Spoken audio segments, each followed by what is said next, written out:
O programa a seguir pode conter descrições de extrema violência e não é recomendado para pessoas sensíveis.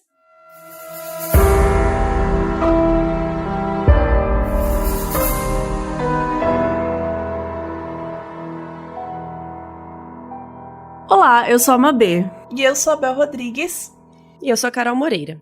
E hoje a gente vai fazer um episódio sobre um caso brasileiro que vocês já pediram muito aqui, que é o caso Evandro. Que foi o desaparecimento do menino Evandro Ramos Caetano, na cidade de Guaratuba, no início dos anos 90. Esse caso ele ficou muito famoso por causa do podcast Projeto Humanos, do professor e jornalista Ivan Mizanzuki, e se tornou um dos podcasts mais ouvidos do ano passado. Também em 2019 foi anunciado que o podcast vai ser adaptado para uma série de TV que vai ser lançada na Globoplay. E ele terminou de escrever um livro sobre o caso, agora na quarentena, então em breve terá série e livro sobre. Antes de ouvir esse episódio agora, saiba que a gente vai trazer bastante spoiler, então ouça por sua conta em risco. É legal que a gente vai dar um resumão de tudo e depois você pode ir lá ouvir cada detalhe do caso, porque tem muita coisa. Inclusive, o podcast Caso Evandro é dividido em 6 partes. A parte 1 vai do episódio 1 a 6, que é sobre o caso mesmo, que é o caso Evandro. A parte 2 é do episódio 7 a 12, que é sobre as confissões. A parte 3 é do episódio 13 ao 16, que são coisas estranhas e argumentos da acusação. A parte 4 vai dos episódios 17 a 24, que fala de álibis e testemunhas de acusação. E ainda está em produção a parte 5 e 6, que falam sobre o corpo e o que restou do caso Evandro. O podcast se chama Projeto Humanos e o caso Evandro é a 4ª temporada.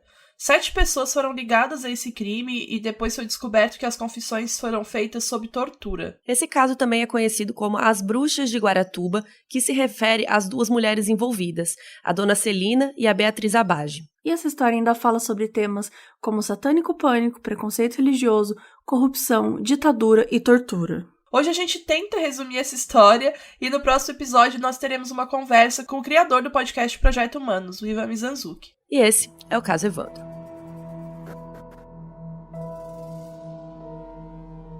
Antes de começar, eu gostaria de pedir que você faça algo por mim. Eu quero que você pare um pouco e tente lembrar de alguma vez que você viu uma foto sua de quando você era criança. Provavelmente seus pais mostraram essa foto e falaram: "Olha aqui, esse aqui é você", quando você ainda era bebê ou algo do tipo. Agora eu quero que você imagine que você está me mostrando essa foto. E você me diz que é você, pequeno ou pequena, e eu te desafio. Eu digo: "Prove que é você". E você me diz: "Olha, meus pais estão aqui do lado, são eles". E eu digo: "Pode ser outra criança". E você me leva aos seus pais e eles dizem a mesma coisa. E eu desafio eles. Eu digo de novo: "Me prove". E aí? Como que vocês me provariam? Essa pequena ilustração sintetiza o espírito dessa nova temporada do Projeto Humanos. Em vários momentos, você passará pelo que eu passei nesses últimos 2 anos que venho pesquisando essa história. E chegará ao final se questionando como a realidade é frágil. Eu sou Ivan Mizanzuki. Bem-vindos ao caso Evandro. No início dos anos 90, várias crianças começaram a desaparecer pelo país. E alguns casos ficaram bem famosos no Paraná. O assunto era tão forte que em 1995 foi parar até uma novela da Globo, Explode Coração. A autora Glória Pérez, ela colocou vários temas, como exploração de trabalho infantil e alguns desaparecimentos de crianças na narrativa. E foi nessa novela que ela divulgou as Mães de Cinelândia, que são mulheres que dedicavam suas vidas à busca dos filhos desaparecidos. Diariamente, a novela mostrava imagens de crianças desaparecidas reais, e por causa disso, mais de 70 crianças foram encontradas naquela época.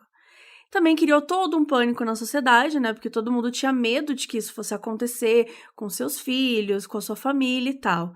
E a verdade é que a gente não tem muito como saber se nos anos 90 começou a desaparecer mais criança que antes, ou se começou a ter muita notícia, e aí por conta disso se criou essa impressão de estar acontecendo mais desaparecimento de crianças. O que a gente sabe até hoje é que, infelizmente, muitas crianças ainda desaparecem. Especialistas dizem que as causas mais comuns para isso são adoção ilegal, remoção de órgãos, exploração sexual e trabalho escravo. Um dado muito assustador de 2010 diz que naquele ano, uma criança ou adolescente desaparecia a cada 15 minutos. Esses dados ainda mostram que, de todas as crianças e adolescentes desaparecidas no país, 8% dos casos ocorreram no Paraná. Para se ter uma ideia de dados atuais no Paraná, em 2018 foram registrados 237 casos, em 2019 224 casos e em 2020 até agora 61 casos. Mas a parte feliz é que, segundo a PCPR, que é a Polícia Civil do Paraná, todos esses casos foram solucionados. Isso tudo é só pra gente ter uma ideia, né, de como ainda é um assunto bem grave e urgente, e que nos anos 90 rolaram muitos sequestros, e normalmente os criminosos pediam resgate, né, algum dinheiro, recompensa pra devolver a pessoa sequestrada. Eu lembro muito do sequestro do Wellington Camargo, sabe, irmão do Zezé de Camargo, da dupla sertaneja, né, que foi sequestrado e ele passou meses num cativeiro, e os sequestradores até mandaram um pedaço da orelha dele, assim, então eu lembro que isso... Enfim, me chocou muito na época, sabe? E aconteceu nos anos 90 também. Que horror, né? Os anos 90, velho.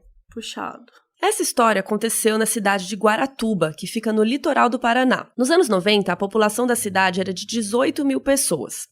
A família Caetano era composta pelo pai, Ademir, que trabalhava na prefeitura, a mãe, Maria, que trabalhava na escola municipal, pertinho de casa, e eles tinham 3 filhos, o Márcio, o Júnior e o Evandro. Os 2 mais velhos estudavam de manhã e o Evandro, que tinha 6 anos, quase 7, estudava à tarde na mesma escola que a mãe trabalhava. Ele tinha os olhos azuis e a pele clara. No dia 6 de abril de 1992, a Maria deu falta do filho na hora do almoço. Normalmente ela levava o Evandro com ela, mas como estava chovendo aquele dia, ela deixou ele dormindo mais um pouco. Então o Evandro acordou, tomou café, pegou as chaves, trancou a porta e foi para a escola, como era combinado com a mãe, quando ela não ia com ele. Ele estava vestindo bermuda estampada, camiseta regata branca e chinelo Raider. Mas, quando o Evandro chegou lá na escola, ele percebeu que ele tinha esquecido o joguinho dele, o minigame, em casa. Aí ele falou para a mãe que ia buscar o minigame e já voltava.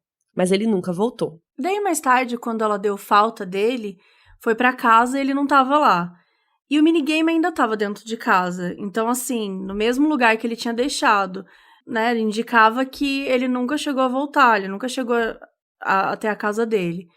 Então, a população se solidarizou, né? E várias pessoas começaram a procurá-lo. E o prefeito de Guaratuba, na época, era o Aldo Abage. Ele tinha tentado algumas vezes ser prefeito, só que só em 89 que ele conseguiu ser eleito. E nesse ano, 1992, que é o caso que a gente está falando, era o último ano do seu mandato. E o prefeito Aldo Abage, ele era casado com a dona Celina Abage, de 53 anos. Eles tinham 4 filhas, 2 que são muito importantes para essa história. A Sheila, que era psicóloga e dava aula em escolas municipais, e a Beatriz, que tinha 28 anos, era terapeuta ocupacional e se interessava muito por assuntos místicos. Quando rolou o desaparecimento, o prefeito Aldo Abage pediu para o delegado-geral chamar o Grupo Tigre para investigar, né? Porque naquela época estava rolando muito sequestro de criança, como a gente já falou. Tigre é a sigla para Tático Integrado de Grupos de Repressão Especial. Então, esse nome grandão aí, ele significa que é uma unidade especial da Polícia Civil, especializada em resgate de reféns. O Adalto de Abreu e a Leila Bertolini foram os delegados designados para cuidar desse caso, né, pelo Tigre. Na época, os 2 eram casados. E aí, como a gente já falou, estava rolando muito sequestro, então criou uma hipótese de que o Evandro poderia ter sido sequestrado. Mas não fazia muito sentido, porque a família Caetano não era rica, né, de pedir resgate e tal. O Grupo Tigre só chegou no dia seguinte ao desaparecimento do Evandro, no dia 7 de abril. Nesse mesmo dia também veio a imprensa de todo o Paraná, e quando a gente vai começar a falar sobre a imprensa, a gente tem que falar antes de um dos protagonistas dessa história, que é o Diógenes Caetano.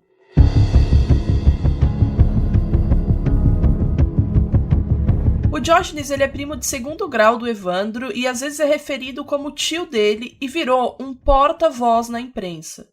Ele que respondia todas as dúvidas, dava entrevistas, e alguns disseram que é porque os pais do Evandro eram mais reservados, mais discretos mesmo, e não estavam acostumados com aquilo tudo, né? Segundo o depoimento do Diógenes, o Paulo Brasil, que era o assessor de imprensa do prefeito, tentou impedir os jornalistas de entrevistarem a família do Evandro por ordens do Aldo Abage. Ainda segundo o Diógenes, eles precisavam passar para a imprensa informações para caso alguém tivesse visto o Evandro, para que ele pudesse ser salvo rápido. E também que a Celina estava dificultando a imprensa ter acesso, né? Uma jornalista até contou do caso Evandro, que ela foi expulsa de Guaratuba pela Celina, porque não queriam chamar a atenção para toda a desgraça, né? Envolvendo a cidade, etc.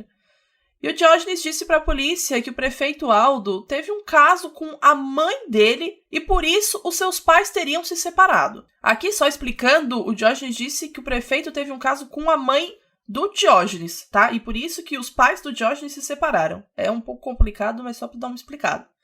E de acordo com o Diógenes ainda, a dona Celina, esposa do prefeito, teria matado o Evandro. Quando a polícia ainda estava procurando o Evandro vivo, o Diógenes já induzia as investigações por um homicídio e sempre apontando para a família Bage. Ele era obcecado, ele ficava falando só que a família Bage que tinha alguma culpa no cartório.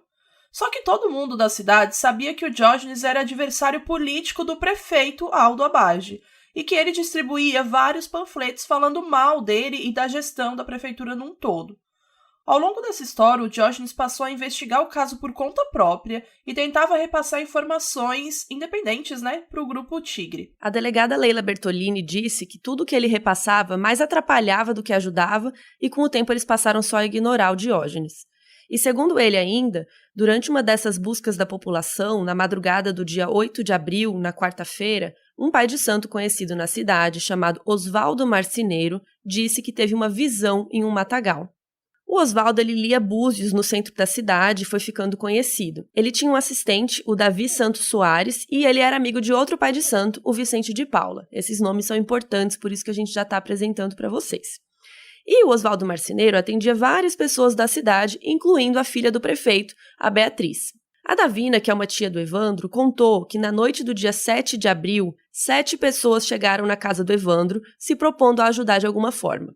Essas pessoas eram a Beatriz, a filha do prefeito, o Vicente de Paula, que era um dos pais de santo, o Davi, que era assistente do marceneiro, a Andréa, que era esposa do Oswaldo Marceneiro, o Antônio Costa, a esposa dele, e a Carmen Cristofolini. O Antônio levou eles lá, comentou que eles jogavam búzios, que eles queriam ajudar. E aí o Vicente de Paula disse que incorporou uma entidade e que a entidade pediu para fazer 7 oferendas em 7 lugares bonitos. E além disso, que se eles passassem pela cidade em algum lugar que o Evandro esteve, o Vicente de Paula poderia sentir essa vibração, e isso poderia ajudar. Depois disso, cada um foi para uma casa, voltaram, jantaram e aí eles se encontraram depois da meia-noite para sair num carro para fazer as oferendas em alguns locais da cidade. Quem foi nesse carro? A Davina, a tia do Evandro, o marido dela, mais o Oswaldo Marceneiro e o Davi. E aí eles saíram de carro dando voltas pela cidade. E só para deixar claro aqui, tudo que a gente está falando é o que o Diógenes e a Davina disseram. O Oswaldo disse que queria ir para uma rua com palmeiras, e quando pararam nessa tal rua, o Oswaldo disse que incorporou uma entidade e sentiu a presença do Evandro ali perto de um mato. Davina ficou com medo, porque estava muito escuro, e pediu para eles irem embora. E as buscas continuaram por mais 4 dias, até que no dia 11 de abril, um corpo foi encontrado próximo a esse matagal que o Oswaldo teria incorporado à entidade. O corpo foi encontrado a cerca de 1.900 metros da casa do Evandro. Só que a gente vai explicar aqui porque às vezes aparece a informação de que ele foi encontrado a 800 metros. Isso aconteceu porque no primeiro episódio do caso Evandro, o Ivan menciona que a distância era de 800 metros. Só que essa informação estava em várias matérias do jornal da época. Só que aí depois, quando ele viu o mapa do inquérito policial, original, lá aparecia bem evidente, 1.900 metros. Por causa disso, ele fez essa errata nos extras do episódio 6. Então, por isso que a gente vai trazer aqui já essa informação de 1.900 metros. E a partir de agora, vamos ouvir o áudio dele, que aí ele fala de 800 metros, mas já explicamos para vocês. O corpo da criança foi encontrado a cerca de 800 metros de distância da casa de Evandro. Era no matagal afastado do centro, com poucas casas ao redor. E o estado em que se encontrava era horrível, mas os detalhes sobre ele são importantes. Por isso, um aviso. Se você tem estômago fraco, eu recomendo que você pule alguns segundos. O corpo estava com o ventre completamente aberto, sem nenhum dos órgãos internos. Estava sem o couro cabeludo, sem os olhos, as mãos haviam sido cortadas e faltavam alguns dedos dos pés e uma boa parte da coxa esquerda, que estava praticamente apenas o fêmur. Sua pele estava toda avermelhada, em outras partes quase pretas, o que já indicava um estado de putrefação considerável. Um dos médicos legistas chegou a afirmar na época que só era possível confirmar que a sua pele era branca porque existia um mínimo dela que ainda não havia sido necrosada. Por fim, o corpo trajava um calção que, por baixo de uma grossa camada de sujeira, seria branco estampado. Em um corpo nesse estado, a identificação beira o impossível. Mas já se especulava que era Evandro. E isso por conta de um objeto encontrado próximo ao local. Esse é um trecho do podcast do Mizanzuki, que já citamos aqui. Quando ele fala do objeto perto do local, ele está se referindo às chaves da casa do Evandro, que estavam ao lado desse corpo até então sem identificação. Existe uma suspeita de que as chaves teriam sido plantadas para induzir as investigações, porque se o corpo não tinha mãos, como é que as chaves teriam parado ali? Né? Como que ele levou as chaves com ele?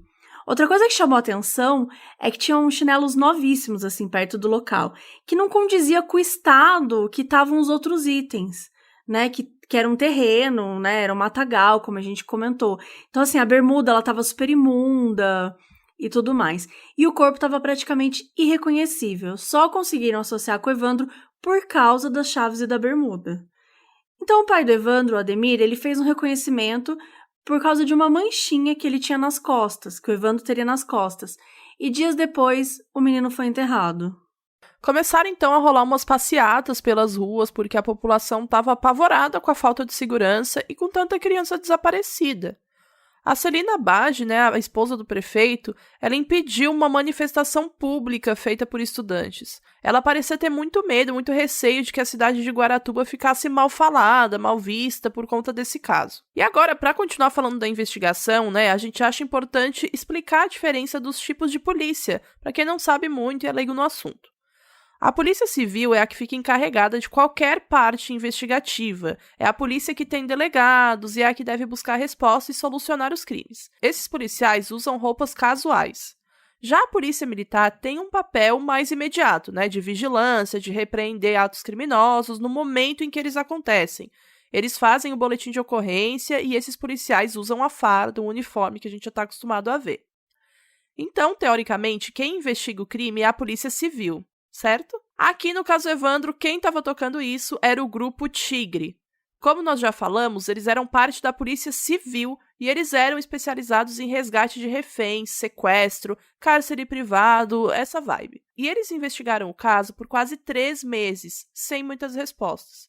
Um detalhe importante é que o Grupo Tigre era bem próximo da família do prefeito.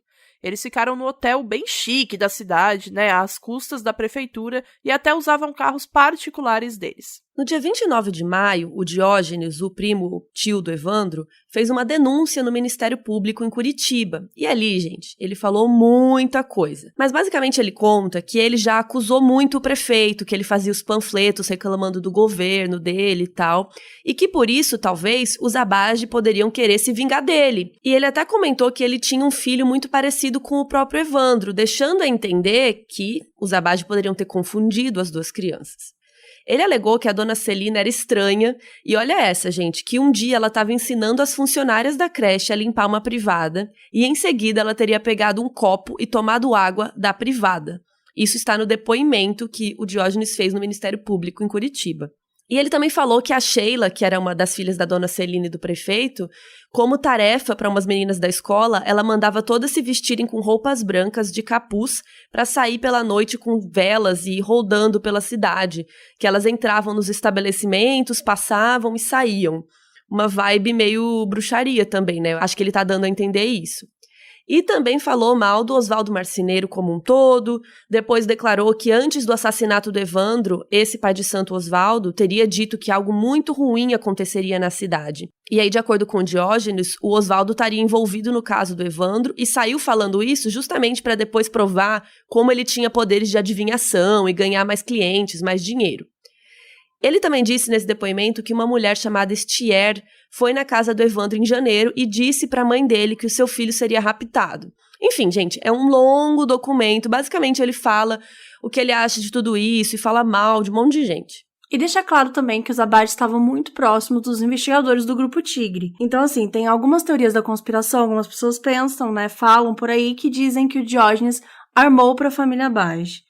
E muita coisa sobre o Diógenes está nos episódios 3 e 4 do podcast Caso Evandro, por isso que a gente indica vocês também ouvirem depois. Daí nada acontecia, né, com as investigações e tal do Grupo Tigre, e aí apareceu um outro grupo, o Grupo Águia, que significa ação, né, Águia é a sigla para Ação de Grupo Unido de Inteligência e Ataque, e eles eram parte da inteligência da Polícia Militar do Paraná. Então, assim, normalmente eles cuidavam de assaltos, roubos, e aí aos poucos foi abrangendo os casos e começaram a cuidar também muito de crime organizado. Como a gente explicou, um grupo da Polícia Militar nem deveria estar no meio desse rolo para começar. Só que assim, 10 dias depois do Águia começar a investigar, em julho, eles prenderam 7 pessoas, dizendo que alguns tinham confessado o assassinato do Evandro. E essas pessoas falaram que usaram o Evandro em um ritual de, abre aspas, magia negra, fecha aspas. Elas eram a Zabage, que era a dona Celina, né, esposa do prefeito Aldo Abage, e a filha deles, que é a Beatriz. O grupo conhecido como os Pais de Santo, que é Oswaldo Marceneiro, o Vicente de Paula e o artesão Davi dos Santos Soares. E os ajudantes da família Abage, Ayrton Bardelli dos Santos, gerente da serraria do prefeito, e Francisco Sérgio Cristofolini.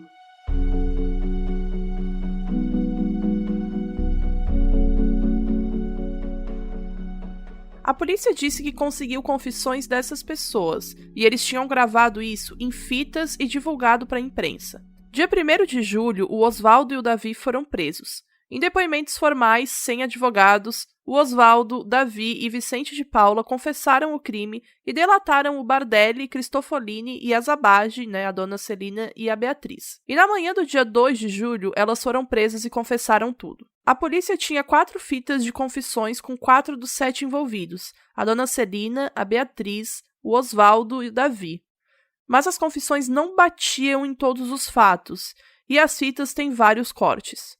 Mas assim, o grosso da confissão diz o seguinte: a dona Celina teria encomendado o trabalho, que seria um ritual para abrir os caminhos financeiros e políticos para a família Abage. Eles iam fazer o trabalho com um bode, mas não encontraram, então escolheram o Evandro para fazer o sacrifício. Eles teriam pego o menino de carro e levado para a serraria da família Abage. E o Oswaldo tem depoimentos que divergem muito. Em um, ele diz que o Cristofolini ou o Bardelli que teriam matado o menino. Mas na primeira versão que ele tinha falado, ele disse que foi o Vicente de Paula que estrangulou o menino e que o Cristofolini e o Bardelli nem estavam no ritual. Então ele vai esquecendo de vários detalhes, ele se confunde bastante nos depoimentos. Já a Beatriz diz que foi o Vicente que estrangulou o garoto, mas o Vicente diz que quando ele chegou lá, a criança já estava morta. Depois de morto, o Vicente teria aberto o peito de Evandro junto com a dona Celina e o Bardelli e os 3 retiraram o coração dele. Mais partes do corpo teriam sido removidas e colocadas em um pote de barro e levadas para a casinha perto do portão da serraria. Só que as lesões e os cortes encontrados no corpo do Evandro não batiam com muitas das coisas faladas nas confissões. E todos os objetos citados, como os potes, serra que teriam utilizado, nada do que eles disseram foi encontrado DNA do Evandro, inclusive o suposto local que eles teriam cometido o crime.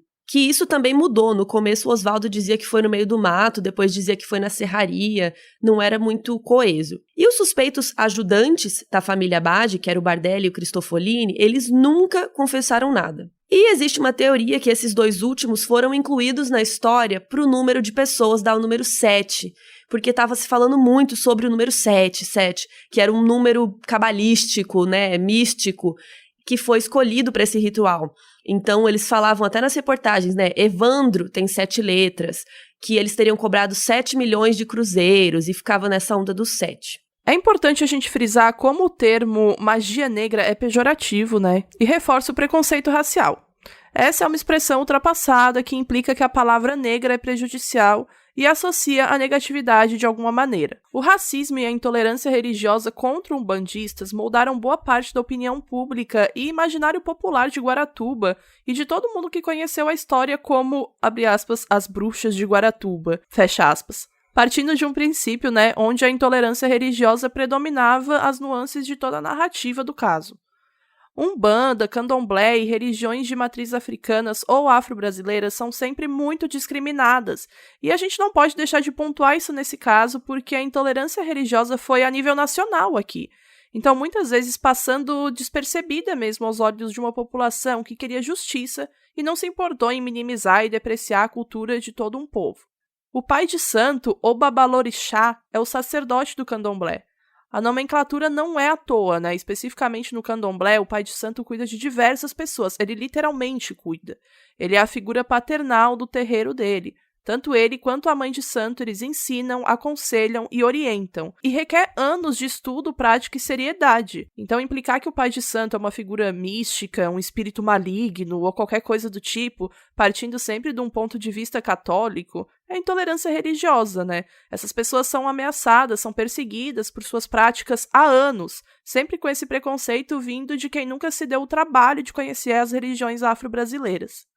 Segundo a Ouvidoria Nacional dos Direitos Humanos, a ONDH, a discriminação às religiões de matriz africana no Brasil está entre as principais denúncias de intolerância religiosa. Então já passou da hora da gente reconhecer a riqueza e particularidade dessas religiões, respeitando seus seguidores, que já somam aproximadamente 480 mil pelo país. Bora de evoluir, né, galera? E chega de magia negra, o termo magia negra. Não tem magia negra na Umbanda. Não existe sacrifício de pessoas. Sabe, é uma visão muito estúpida e preconceituosa, que não faz o menor sentido. Quando ele fala ali, tipo, eles precisavam de um bode, mas como não tinha um bode, eles pegaram uma criança. Tipo, o quê? Sabe? Tipo, não tem um bode, eu vou pegar uma criança. Tipo, que tipo lógica é essa? Né? Então, acho que é importante a gente frisar. É a mesma coisa que falam de macumba também. Tipo, as pessoas acham que não é pejorativo usar o termo macumba como algo negativo. Falando expressões chulas mesmo e diminuindo toda uma religião, sabe? E não percebem que isso é intolerância também religiosa, é preconceito. Mas voltando ao caso Evandro. Então foi dito, né, que eles tinham confessado aquelas coisas horríveis, mas na mesma noite do dia 2 de julho, a dona Celina e a Beatriz relataram que foram torturadas para confessar. Né, o que os policiais teriam machucado, torturaram, para que elas falassem o que eles queriam ouvir. E isso é mostrado no podcast Caso Evandro em detalhes. A gente ouve as fitas e o Ivan vai tentando desvendar. E é tudo bem estranho, assim, porque cada um dos que confessaram conta o ritual, entre aspas, né, de um jeito. Descrevia o corte do corpo de um jeito, e na verdade o corpo nem tava daquele jeito que eles falaram. E as confissões também vão mudando, e a gente consegue ouvir um certo desespero na voz deles. A Beatriz, principalmente, é muito pesado, a parte dela, que ela tá sempre bastante ofegante e aterrorizada, assim, dá pra sentir na voz dela. Só que ninguém acreditou que eles foram torturados, e isso foi esquecido. E os 7 foram julgados pelo assassinato de Evandro. Apenas recentemente, para ser mais precisa, em março de 2020, né, em pleno nascimento da pandemia no Brasil, o Ivan soltou um episódio do podcast que mudou tudo. O Ivan teve acesso a várias fitas das supostas confissões e nesse episódio ele prova que sim, elas foram feitas sob tortura. Muita tortura. Além de outros documentos e questões que ele levanta. E agora, com mais material, ele consegue comparar as confissões do Oswaldo, por exemplo. Lembra que a gente falou que tinha umas diferenças e tal? Então, na primeira delas, ele diz que matou o menino sozinho porque estava bêbado. Olha isso, olha a diferença. E quanto mais ele é pressionado, mais ele vai aumentando a história e vai incluindo as pessoas. E no meio disso, ainda tem momentos em que ele grita de dor e pede para parar. Nas primeiras versões, ele também dizia que o ritual teria acontecido no matagal, e somente no final da segunda sessão fala que foi na serraria. E nas confissões, né, recém-encontradas do Vicente de Paula, o Ivan ressalta a voz super ofegante dele. Em outro momento, alguém fala, abre aspas, entroxa a cabeça desse cara pra baixo, fecha aspas.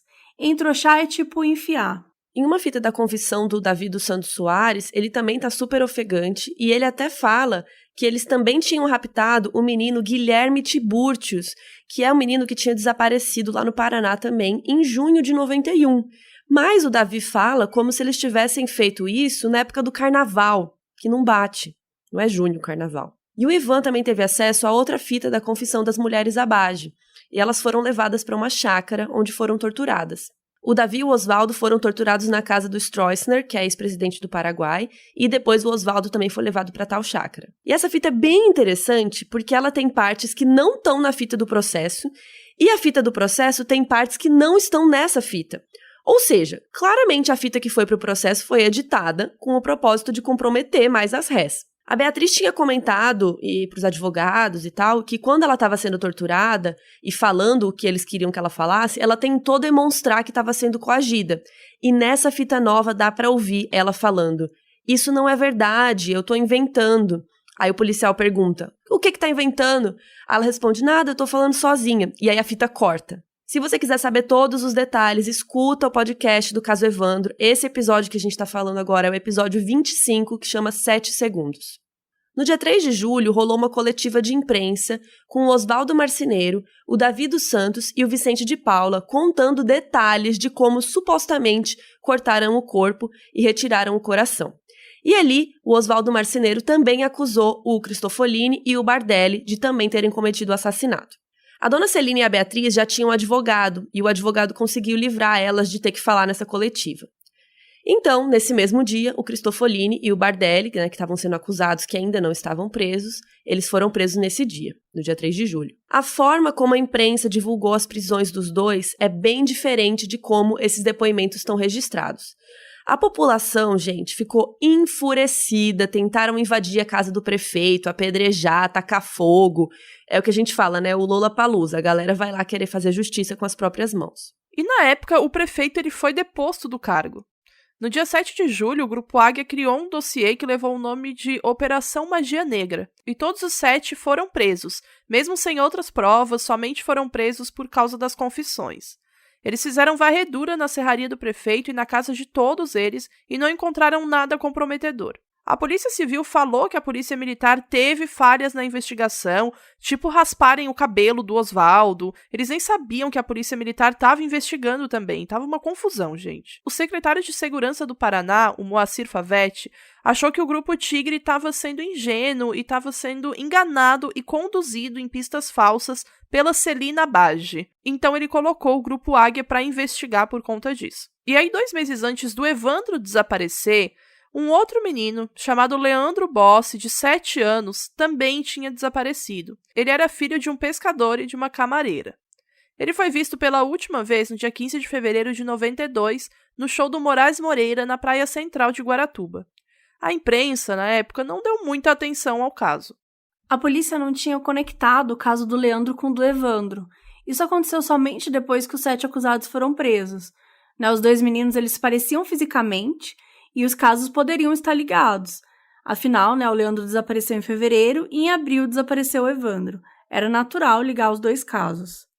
O Luiz Carlos de Oliveira, então delegado, ele foi direcionado para cuidar do caso do Leandro, depois que os 7 foram presos. Ele disse que foi no presídio do Arruí, em Curitiba, conversar com o Oswaldo Marceneiro, com o Vicente e o Davi, no dia 11 de julho, 10 dias depois que eles foram presos.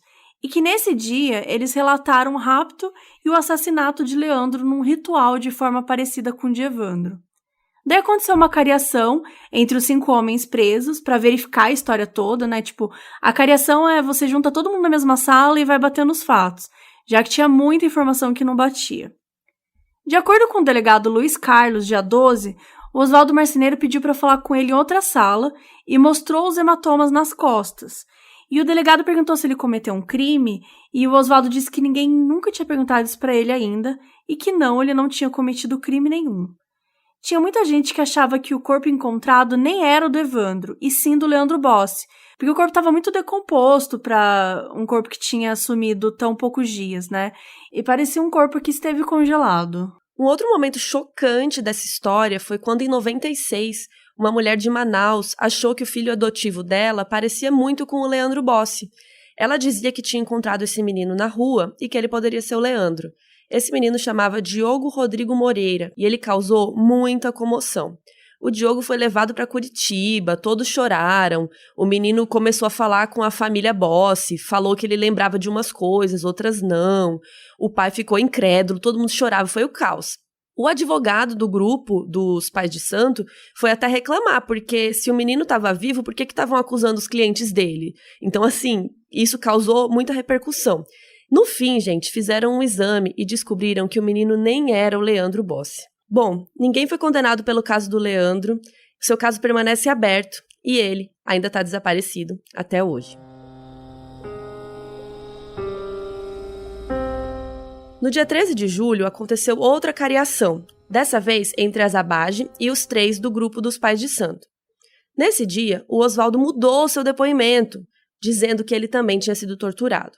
Mas os outros 2, o Davi e o Vicente, ainda mantiveram a confissão. Somente no dia 28 de julho, quando eles deram depoimentos para a juíza Anésia Edith Kowalski, que o Davi e o Vicente passaram a relatar que também foram torturados. Em agosto, o delegado Luiz Carlos de Oliveira, que estava no caso do Leandro, pediu um exame do DNA do corpo, o corpo que eles achavam que era do Evandro, para poder confirmar. E somente um laboratório no Brasil fazia esse tipo de exame nessa época e ficava em Belo Horizonte. O primeiro resultado só saiu em novembro. Lembrando, gente, isso, o tempo passando, né? E esse resultado deu inconclusivo. E aí, dia 5 de março, foi encontrada uma ossada de outra criança muito perto de onde o corpo do Evandro foi encontrado. E ali tinham algumas roupas que pareciam ser do menino Leandro Bossi. A família Bossi estava rezando para ser ele, né? Porque assim daria um desfecho para aquela história toda, para a angústia e etc. Depois de vários testes de DNA, em janeiro de 1994, foi identificada que a ossada não era do Leandro e provavelmente era de uma menina. Até hoje não se sabe de quem era esse corpo e por que tinha uma cueca junto com a ossada de uma menina. Algumas semanas depois de encontrarem essa ossada, no dia 21 de março de 93, saiu outro laudo que confirmou que o corpo era do Evandro. Esse laudo também indicava que objetos encontrados na serraria do prefeito não tinham o DNA do Evandro. A Celine e a Beatriz elas ficaram presas na penitenciária feminina de Curitiba. Um ano depois de serem presas, em junho de 93, as duas deram uma entrevista exclusiva para a Folha de Londrina, para a jornalista Mônica Santana. As duas contaram a sua versão da história pela primeira vez e elas disseram que eram inocentes e que foram torturadas para falar o que os policiais queriam. De acordo com elas, a irmã da Beatriz, a Sheila Abage, também foi levada no dia que a polícia as buscaram, e eles nem sabiam diferenciar uma irmã da outra, né? Não sabiam quem era a Sheila e quem era a Beatriz. Elas disseram que foram levadas para uma casa pelos policiais, onde foram torturadas, tomaram choques, e a Beatriz conta que foi até estuprada. Que os policiais levaram Oswaldo para falar com a dona Celina, e ele mandou ela obedecer e falar tudo que os policiais queriam, porque senão iria matar todos eles. E a Beatriz, ela disse uma frase que ficou bem famosa, abre aspas, perdi a conta de quantas vezes fui violentada. Ninguém sabe o que é uma sessão de tortura. Com choque, a gente confessa que matou até Jesus Cristo. Fecha aspas. Quem matou a criança daí? Quem cortou? Oh, de Paula, pronto. Não, quem matou? De Paula. Quem cortou? Ai, meu Deus, isso não é verdade. Osvaldo. Quem ajudou a segurar a criança? Todos nós ajudamos a segurar, o Paulo cortou. Eu tô inventando pra... Não. O que tá inventando? Não, nada. Eu tô falando sozinho. Ai, meu Deus, isso não é verdade. Osvaldo. Quem ajudou a segurar a criança? Todos nós ajudamos a segurar, o Paulo cortou. Eu tô inventando pra... Não. O que tá inventando? Não, nada. Eu tô falando sozinho.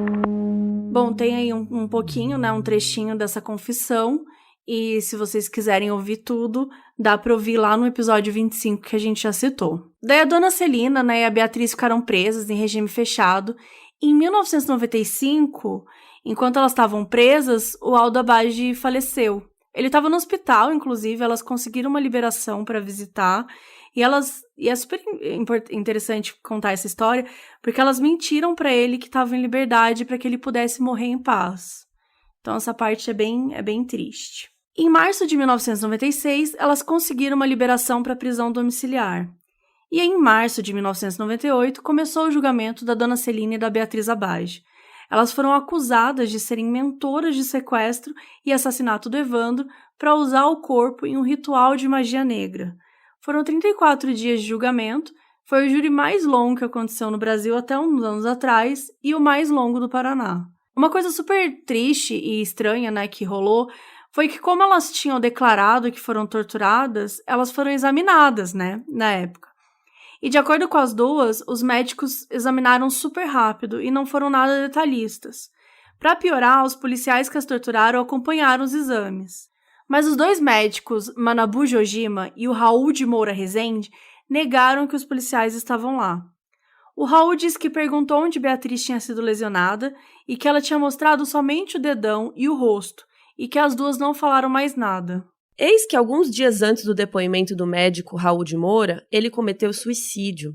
A gente já comentou aqui, gente, suicídio não tem um motivo só, e a gente não tá falando que ele cometeu o suicídio por causa disso, e nem disse isso o Ivan no podcast dele.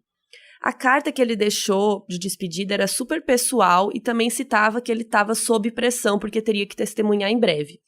Mas os familiares disseram que ele estava passando por um período de depressão já tinha bastante tempo e que não foi o julgamento que causou isso. No dia 25 de abril, elas foram absolvidas, ou seja, foram consideradas inocentes. E isso aconteceu principalmente porque os jurados não ficaram convencidos que o corpo encontrado era mesmo do Evandro. E se não havia corpo, portanto, não houve crime. Alguns dos argumentos usados pela defesa é que a coleta do DNA do corpo não foi feita na presença da defesa, que o método utilizado já era ultrapassado, que o corpo estava muito decomposto e irreconhecível, entre outras coisas. Por exemplo, a defesa também dizia que o Diógenes Caetano queria se vingar da dona Celina Abage, além de ter uma rivalidade política com o prefeito Aldo Abage, que a prisão das duas foi feita ilegalmente, que elas foram torturadas para confessar, enfim, vários argumentos, elas foram consideradas inocentes, mas logo em seguida o promotor Celso Ribas recorreu e conseguiu anular esse júri.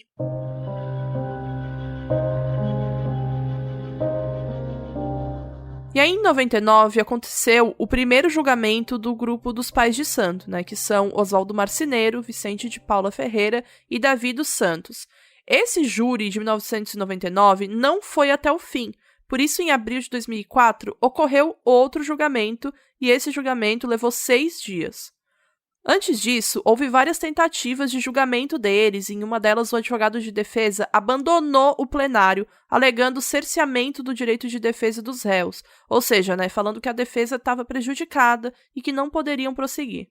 Foi nesse julgamento que o Diógenes não lembrou a data de aniversário do Evandro, um fato que causou vaias dos familiares no tribunal. A defesa focou que a acusação estava somente baseada nas confissões dos réus, que foram obtidas por meio de torturas, segundo eles. Nesse julgamento, os jurados acreditaram que o corpo era sim do Evandro e também acreditaram nas confissões das fitas. O Oswaldo Marceneiro e o Vicente de Paula foram condenados a 20 anos e 2 meses de prisão por homicídio triplamente qualificado, sequestro e cárcere privado. Davi dos Santos Soares foi culpado somente do crime de homicídio e a sua pena foi de 18 anos e 8 meses de prisão. O Vicente de Paula morreu na prisão, sozinho, em 2011.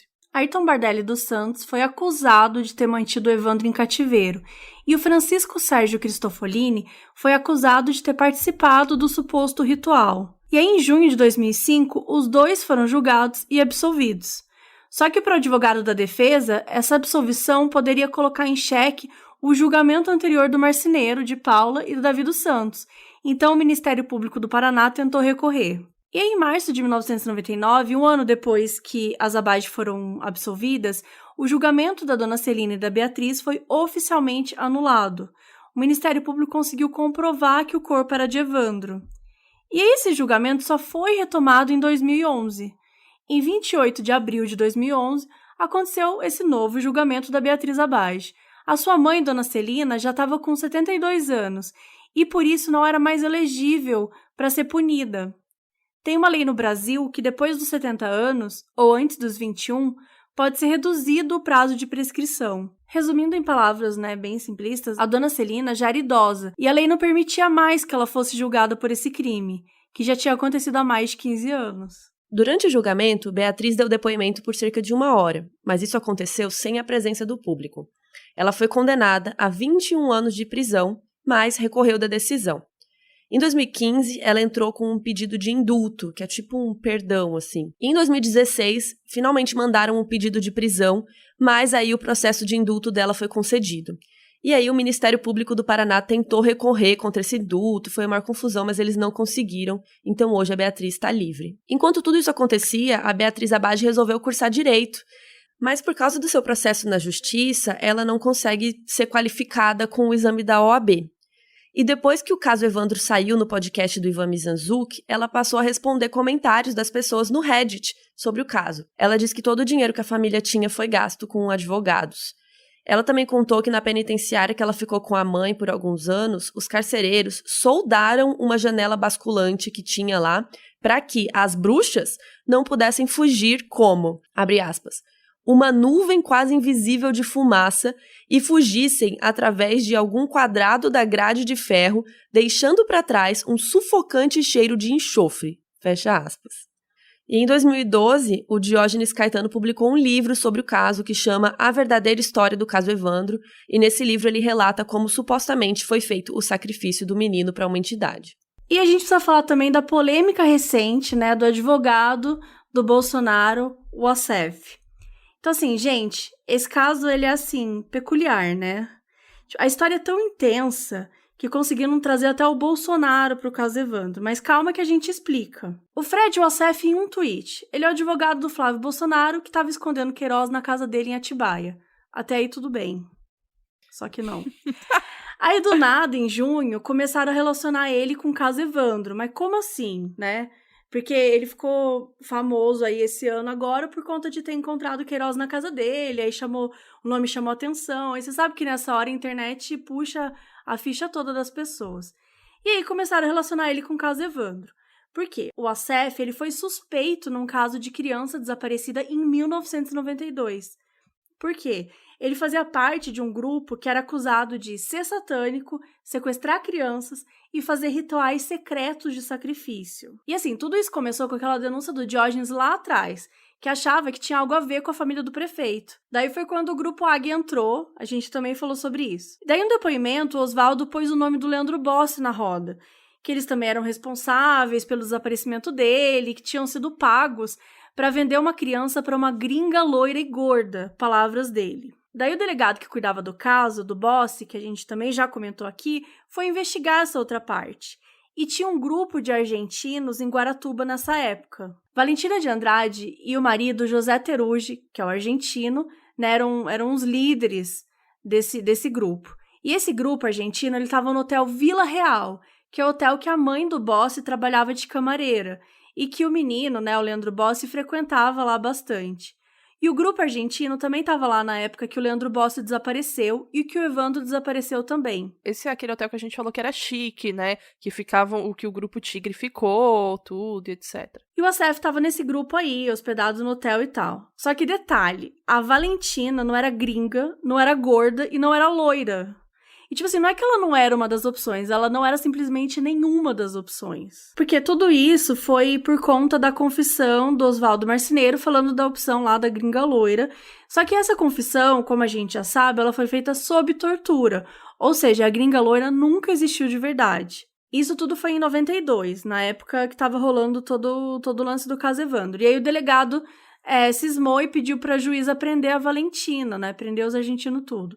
Só um deles foi preso e solto em seguida. Os outros nem foram acusados de nada.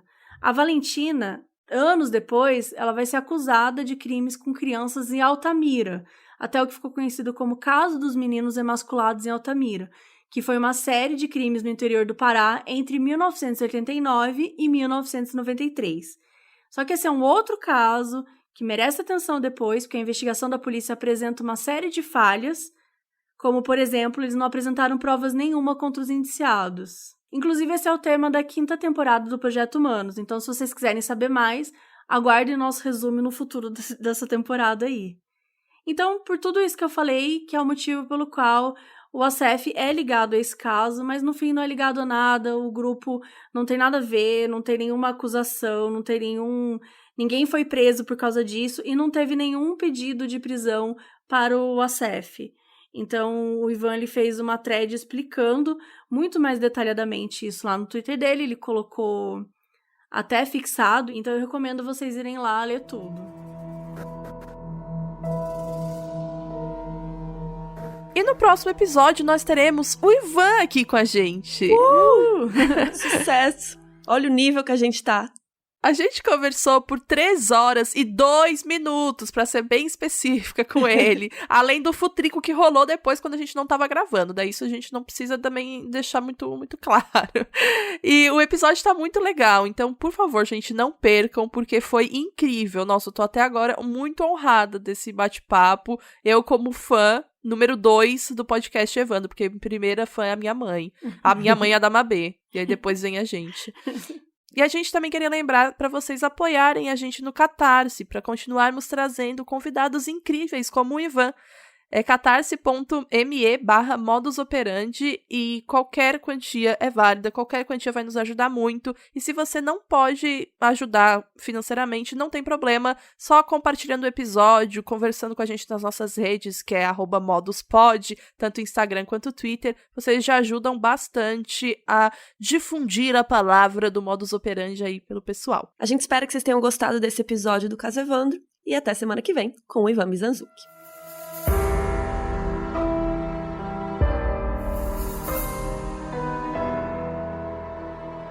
Esse episódio foi escrito por Carol Moreira e Mabê Bonafé, foi apresentado por Carol Moreira, Bel Rodrigues e Mabê, foi editado por Dantas, nossa música tema foi criada por Neco e Léo Braga, a nossa identidade visual foi criada por Banjo e quem cuida das redes sociais é a Mabê.